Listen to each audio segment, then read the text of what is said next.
भव्य दिव्य अलौकिक भगवान जगन्नाथ की रथ यात्रा का चैप्टर खोल रहा हूं। ऐसी ऐसी तस्वीरें लाया हूं कि देखकर मन खिल जाएगा। जगन्नाथ धाम के अलौकिक चमत्कार का वो चैप्टर भी जो खोलूंगा, हर सनातनी को जरूर देखना चाहिए। एक मुसलमान जिसके लिए हर बार क्यों रुकती है जगन्नाथ रथ यात्रा, सुनेंगे तो हैरान रह जाएंगे। अब इसका चैप्टर ओडिशा के पुरी में आज आस्था का ऐसा सैलाब उमड़ा कि शहर की गलियों में पैर रखने तक की जगह नहीं थी। जय जगन्नाथ के जयकारे आसमान में गूंज रहे थे। मौका है सनातनी आस्था से जुड़ी सबसे बड़ी रथ यात्रा का। पुरी में आज भगवान जगन्नाथ की रथ यात्रा शुरू हुई है। इस यात्रा में भगवान जगन्नाथ अपने भाई बलभद्र और बहन सुभद्रा के साथ रथों पर सवार होकर अपने मूल निवास गुंडीचा मंदिर के लिए निकले, जो जगन्नाथ मंदिर से करीब 3 किलोमीटर की दूरी पर है। पुरी का जगन्नाथ मंदिर सनातन के सबसे बड़े 4 धामों में एक है। और आज जब भगवान जगन्नाथ, उनके भाई भगवान बलभद्र और उनकी बहन देवी सुभद्रा जगन्नाथ धाम के सिंह द्वार पर खड़े 3 अलग अलग रथों पर सवार हुए, तो वहां मौजूद लाखों श्रद्धालुओं में उनके रथों को खींचने की होड़ लग गई। आज पाठशाला में भगवान जगन्नाथ की रथ यात्रा की भव्य दिव्य अलौकिक तस्वीरें दिखाऊंगा। साथ ही जगन्नाथ धाम के अलौकिक चमत्कार और रहस्यों की भी बात होगी। एक मुसलमान के लिए हर बार हर साल रथ यात्रा क्यों रुकती है, क्या होता है, उसकी कहानी क्या है, यह भी बताऊंगा। लेकिन पहले इस भव्य रथ यात्रा की एक झलक देखिए। शुरुआत हुई, सबसे पहले भगवान बलभद्र का रथ खींचा गया। इसके बाद सुभद्रा जी का और जगन्नाथ जी के रथ खींचे गए। पहले दिन कुछ दूरी तक पहुंचने के बाद रथ यात्रा आज के लिए रुक गई। रथ यात्रा अब अगले दिन शुरू होगी, क्योंकि सूर्यास्त के बाद रथ नहीं खींचे जाते। यह रथ यात्रा कल भगवान जगन्नाथ मंदिर से करीब 3 किलोमीटर दूर गुंडीचा मंदिर पहुंचेगी। इसके बाद 9 दिन तक भगवान जगन्नाथ गुंडीचा में रहेंगे, जो उनकी मौसी का घर माना जाता है। 5 जुलाई को भगवान जगन्नाथ मुख्य मंदिर में वापस लौट आएंगे। भगवान जगन्नाथ की रथ यात्रा की झलक पाने और रथों को खींचने के लिए देश विदेश से श्रद्धालु पुरी पहुंचे हुए हैं, क्योंकि ऐसी मान्यता है कि किसी ने उस रस्सी को भी छू लिया जिससे आप रथ को खींच रहे हैं, तो मतलब आपका जीवन धन्य हो गया। पुरी में श्रद्धालुओं का ऐसा सैलाब उमड़ा है कि सड़क तो कहीं नजर ही नहीं आ रही। भाई आप देखिए ना, सड़क दिख ही नहीं रही है। उमस भरी गर्मी में श्रद्धालुओं को किसी तरह की परेशानी ना हो, इसके लिए उन पर पानी की बौछार की जा रही है। देखिए, पानी का लगातार छिड़काव चल रहा है, क्योंकि भयंकर उमस वाली गर्मी है। उससे गर्मी से श्रद्धालुओं को फर्क पड़ा नहीं, सब आए हैं।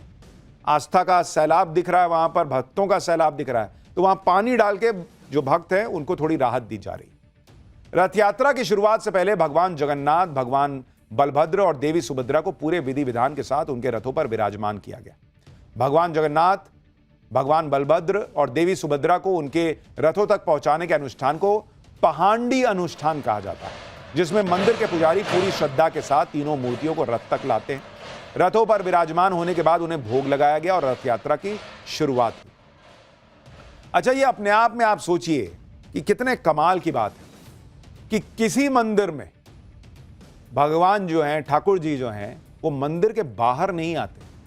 अगर कभी यात्रा होती भी है भगवान की, तो उनका एक प्रतिरूप जो है वो यात्रा करके वापस मंदिर में आ जाता है। मूल मूर्ति जो है वो मंदिर से बाहर नहीं आती। लेकिन भगवान जगन्नाथ, भगवान बलभद्र और देवी सुभद्रा, ये सिर्फ जगन्नाथपुरी में होता है, इस रथ यात्रा में होता है कि भगवान खुद मंदिर से बाहर निकलकर भक्तों के बीच आते हैं। ये अपने आप में अलौकिक है। कोविड का कालखंड चल रहा था, दुनिया थम गई थी, लेकिन यह रथ यात्रा नहीं रुकी थी, तब भी भगवान मंदिर से बाहर आए थे। यह है इस रथ यात्रा की खासियत। पुरी में होने वाली भगवान जगन्नाथ की रथ यात्रा के लिए हर साल 3 भव्य और विशाल रथ तैयार किए जाते हैं। ये रथ भगवान जगन्नाथ, उनके भाई भगवान बलभद्र और बहन देवी सुभद्रा को समर्पित होते हैं। इन तीनों रथों के बारे में भी आपको बताता हूं। पहला रथ जो है वो भगवान जगन्नाथ का होता है, जिसे नंदी घोष रथ कहते हैं। यह रथ सबसे बड़ा होता है और इसकी ऊंचाई लगभग 45 फीट होती है। इसमें कुल 16 पहिए होते हैं और इसका रंग लाल और पीला होता है।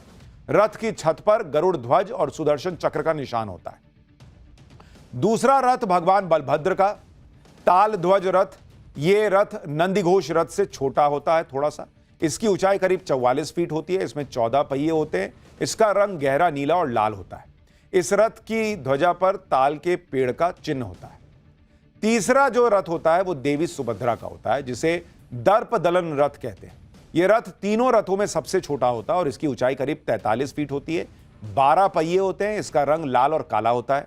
सुभद्रा जी का रथ सबसे बीच में चलता है और इस पर कमल का चिन्ह बना हुआ होता है।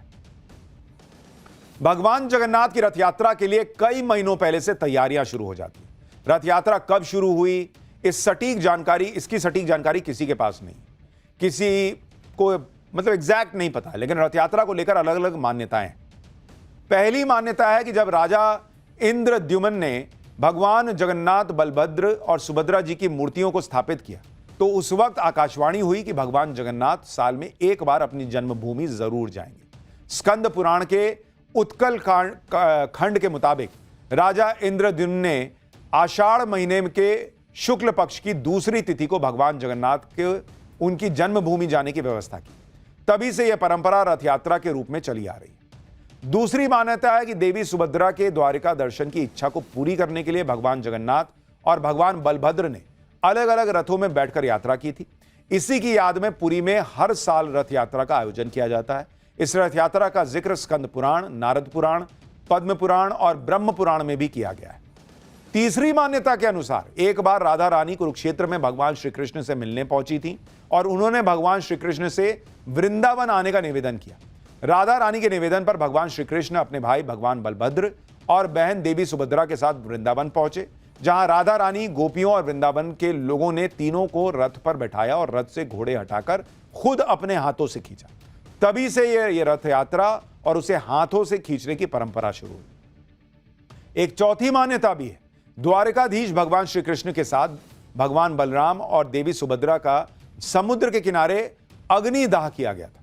कहते हैं उस वक्त समुद्र में तूफान आ गया और तीनों के अधजले पार्थिव शरीर बहते हुए पुरी के समुद्र तट पर पहुंच गए। पुरी के राजा ने तीनों शवों को अलग अलग रथों में विराजित करवाया और पूरे नगर में लोगों ने खुद रथों को खींचकर घुमाया। इसी घटना की स्मृति में आज भी रथ यात्रा की परंपरा को निभाया जाता है। चारण परंपरा की किताबों में इसका जिक्र किया गया है। यानी अलग अलग मान्यताएं। भगवान जगन्नाथ की रथ यात्रा में जिस तरह आस्था का सैलाब उमड़ रहा है, यह कोई नई बात नहीं है, ऐसा सदियों से होता रहा है। पहली तस्वीर आप साल 1937 की देख रहे हैं। इस तस्वीर में भी भगवान जगन्नाथ की रथ यात्रा में भारी संख्या में जुटे हुए श्रद्धालु दिखते हैं। 1937 की तस्वीर दिखा रहा हूं। और दूसरी तस्वीर आज की रथ यात्रा की है, उसमें भी पुरी में ऐसा लग रहा है जैसे कोई महाकुंभ चल रहा हो। भगवान जगन्नाथ की रथ यात्रा पूरी आस्था के साथ निकलती है। इस यात्रा से जुड़ी एक मान्यता यह भी है कि यात्रा से ठीक पहले भगवान जगन्नाथ बीमार पड़ जाते हैं। मान्यता है कि रथ यात्रा से पहले पड़ने वाली स्नान पूर्णिमा के दिन भगवान जगन्नाथ को 108 कलश पानी से स्नान कराया जाता है, जिसकी वजह से भगवान जगन्नाथ की तबीयत बिगड़ जाती है। देखिए डॉक्टर जो है वो चेकअप कर रहे हैं और वो 15 दिन के लिए एकांतवास में चले जाते हैं। ये तो खैर AI इमेज है। इस दौरान मंदिर के कपाट बंद रहते हैं और भगवान जगन्नाथ का इलाज चलता है। इलाज के बाद भगवान स्वस्थ होकर भक्तों को दर्शन देते हैं और इसके अगले दिन भगवान जगन्नाथ रथ यात्रा के लिए तैयार होते हैं। और इसीलिए कहा जाता है कि अगर आप जगन्नाथ मंदिर में जा रहे हैं, भगवान जगन्नाथ के मंदिर में जा रहे हैं, तो मतलब आप समझिए कि साक्षात भगवान श्री कृष्ण से मिल रहे हैं। भगवान जगन्नाथ की रथ यात्रा के मौके पर प्रधानमंत्री मोदी ने भी सोशल मीडिया पर एक वीडियो शेयर किया।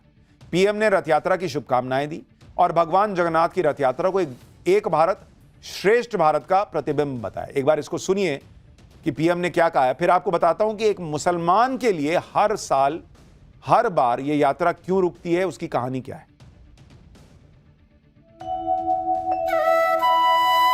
महाप्रभु हमारे लिए आराध्य भी है, प्रेरणा भी है। जगन्नाथ है तो जीवन है। भगवान जगन्नाथ जनता जनार्दन को दर्शन देने के लिए नगर भ्रमण करने के लिए जा रहे हैं। रथ यात्रा की पूरी दुनिया में एक विशिष्ट पहचान है। देश के अलग अलग राज्यों में बहुत धूमधाम से भगवान जगन्नाथ की रथ यात्रा निकाली जाती है। ओडिशा के पुरी में होने वाली रथ यात्रा तो अपने आप में अद्भुत है। पुरी में हर साल निकलने वाली भगवान जगन्नाथ की यात्रा हर बार मंदिर से चलकर करीब 200 मीटर की दूरी पर कुछ देर के लिए रुकती है और इसके पीछे का रहस्य भी आपको बताता हूं। भगवान जगन्नाथ की रथ यात्रा मंदिर के पास बनी सालबेग की मजार के सामने कुछ देर के लिए रुकती है। सालबेग मुस्लिम परिवार में जन्मे थे। उनके पिता मुगल साम्राज्य के सूबेदार थे। सालबेग की पढ़ाई वृंदावन में हुई, लेकिन एक बार वो किसी काम से पुरी आए। जहां उन्होंने भगवान जगन्नाथ की महिमा के बारे में जाना। उनके मन में भगवान के दर्शन करने की इच्छा हुई। लेकिन जब सालबेग मंदिर पहुंचे तो उन्हें दरवाजे पर रोक दिया गया कि भाई मुसलमान का अंदर क्या काम। इस बात से सालबेग को दुख हुआ, लेकिन भगवान जगन्नाथ को लेकर उनकी भक्ति और गहरी होती चली। वो भजन कीर्तन और भगवान जगन्नाथ का नाम जपने लगे। मान्यता है कि एक रात सालबेग को सपना आया जिसमें भगवान जगन्नाथ ने स्वयं प्रकट होते हुए सालबेग से कहा कि उसकी भक्ति से वो प्रसन्न है। भगवान जगन्नाथ ने सालबेग से यह भी कहा कि भले ही वो मंदिर में उनके दर्शन नहीं कर पाए, लेकिन वो उन्हें दर्शन जरूर देंगे। तो सालबेग ने भगवान से पूछा कि कब दर्शन दीजिएगा। तो भगवान ने कहा कि जब रथ यात्रा निकलेगी तो मेरा रथ तुम्हारे सामने आके रुकेगा और सब जान जाएंगे कि तुम मेरे सच्चे भक्त हो। जब यात्रा का दिन आया तो जैसे ही भगवान जगन्नाथ का रथ उस जगह पर पहुंचा जहां सालबेग ठहरे थे, रथ वहीं पर अटक गया। हजारों लोग मिलकर भी रथ का पहिया आगे नहीं बढ़ा सके। इसके बाद भगवान जगन्नाथ की फूलों की माला सालबेग तक पहुंचाई गई।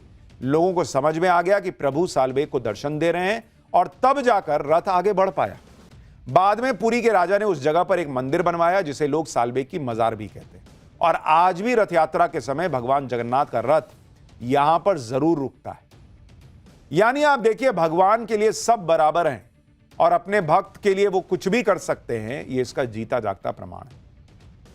भगवान जगन्नाथ और उनकी रथ यात्रा से जुड़ी यह मान्यता बताती है कि भगवान की भक्ति के लिए न धर्म देखना जरूरी है और न जाति। जरूरत सिर्फ सच्चे मन और विश्वास की है। भगवान जगन्नाथ की रथ यात्रा में उमड़े आस्था के सैलाब के बीच मंदिर के शिखर पर लगने वाली ध्वजा की भी चर्चा हो रही है।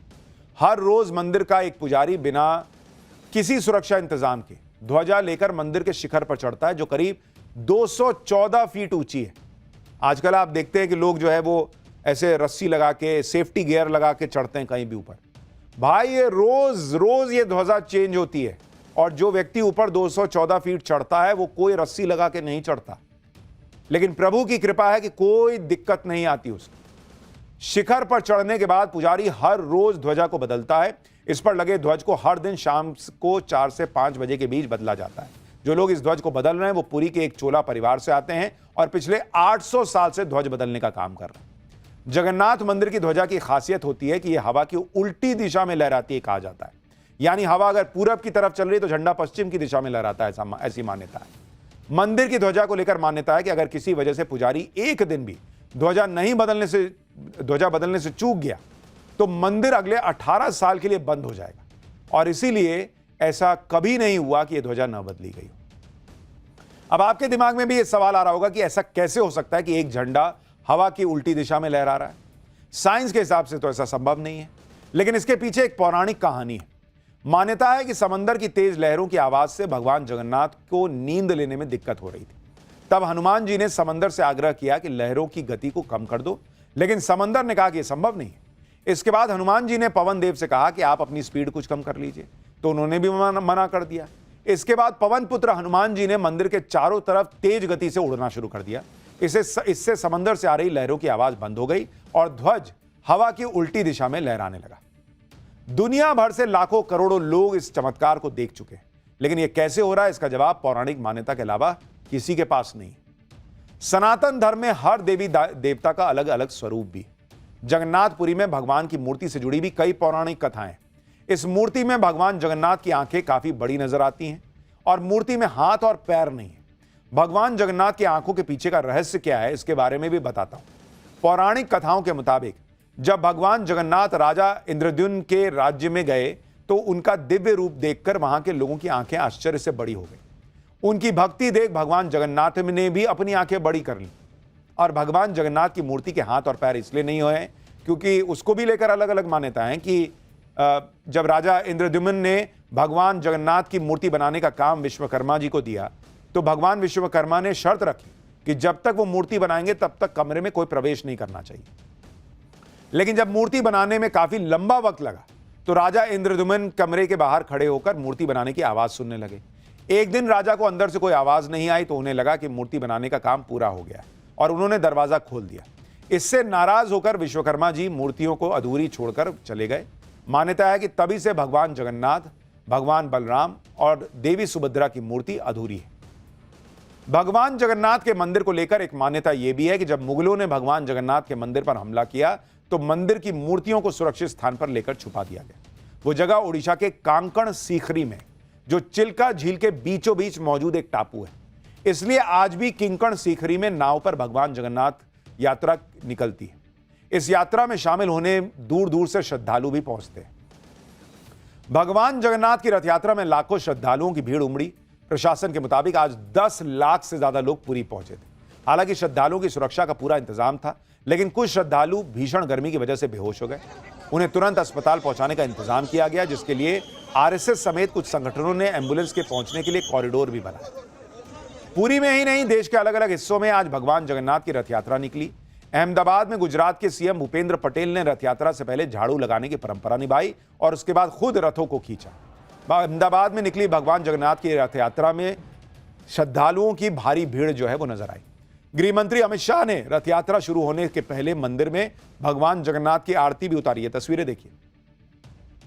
वहीं पश्चिम बंगाल के पूर्वी मिदनापुर में बने दीघा जगन्नाथ धाम में इस बार पहली रथ यात्रा निकली। अहमदाबाद में रथ यात्रा की शुरुआत से पहले उस वक्त अफरा तफरी मच गई जब रथ यात्रा में शामिल 17 हाथियों में एक हाथी बेकाबू हो गया और उसने इधर उधर दौड़ना शुरू कर दिया। हालांकि मौके पर मौजूद वन विभाग की टीम ने तुरंत हाथी को काबू में कर लिया और उसके बाद धूमधाम से रथ यात्रा की शुरुआत हो गई। लेकिन आप सोचिए, प्रभु की कृपा ही है कि बड़ा हादसा टल गया। इतने लाखों लोग हैं और उस बीच हाथी बेकाबू हो जाए तो सोचिए क्या से क्या हो सकता है। तस्वीरें दिखाइए जरा कि किस तरह से वहां पर भीड़ है और अचानक से हाथी देखिए दौड़ा चला आ रहा है।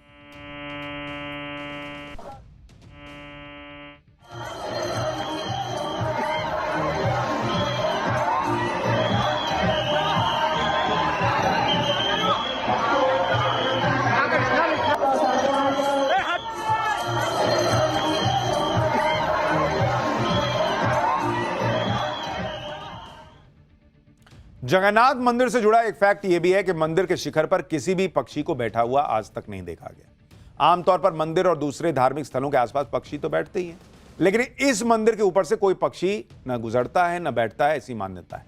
ऐसा क्यों होता है, इसका जवाब अब तक किसी के पास नहीं। इसी मान्यता के तहत मंदिर को नो फ्लाई जोन में भी रखा गया है, यानी कोई भी विमान इस मंदिर के ऊपर से नहीं उड़ सकता। इस मंदिर को लेकर दूसरा रहस्य यह भी है कि इस मंदिर में प्रवेश करते हुए जब सिंह द्वार के पास खड़े होते हैं तो समंदर की लहरों की आवाज सुनाई देती है, लेकिन जैसे ही सिंह द्वार को पार करके मंदिर के अंदर प्रवेश करते हैं तो लहरों की आवाज सुनाई देनी बंद हो जाती है। कोई वास्तु या शिल्पकारी से जुड़ा विषय हो सकता है, लेकिन अभी तक कोई पुख्ता प्रमाण भी नहीं है। भगवान जगन्नाथ के मंदिर में ऐसे ऐसे चमत्कार हैं जिनका जवाब विज्ञान के पास भी नहीं दिखता। लेकिन यह आस्था का सबसे बड़ा पर्व आप कह सकते हैं, जहां आप देखिए लाखों लोग पहुंचे हुए हैं और जिस तरह की तस्वीरें हैं वहां पर, जिस तरह से लोग झूम रहे हैं, और जैसा मैंने आपको शुरू में कहा था कि अपने आप में अलौकिक है कि भगवान खुद मंदिर से बाहर निकलते हैं, भक्तों के बीच जाते हैं, रथ यात्रा निकलती है। कोई भी उस रस्सी से को अगर छू लेता है, उतने भर में उसको लगता है कि भाई मैंने जो है वो पुण्य प्राप्त कर लिया। अच्छा, इसमें 22 सीढ़ियां इस मंदिर में, और उसमें तीसरी सीढ़ी जो है वो यम की सीढ़ी मानी जाती है। कहा जाता है कि अगर आप भगवान जगन्नाथ के दर्शन करके आए तो सारे पाप धुल गए, लेकिन अगर आपने तीसरी सीढ़ी पे पैर रख दिया तो आप जो है, आपके पाप तो धुल गए लेकिन आप जाएंगे यमलोक। तो इसलिए लोग तीसरी सीढ़ी पर जो है वो पैर नहीं रखते। तो कमाल की मान्यताएं हैं, गजब की भक्ति है और इस भक्ति की शक्ति है, और यही सनातन की ताकत है।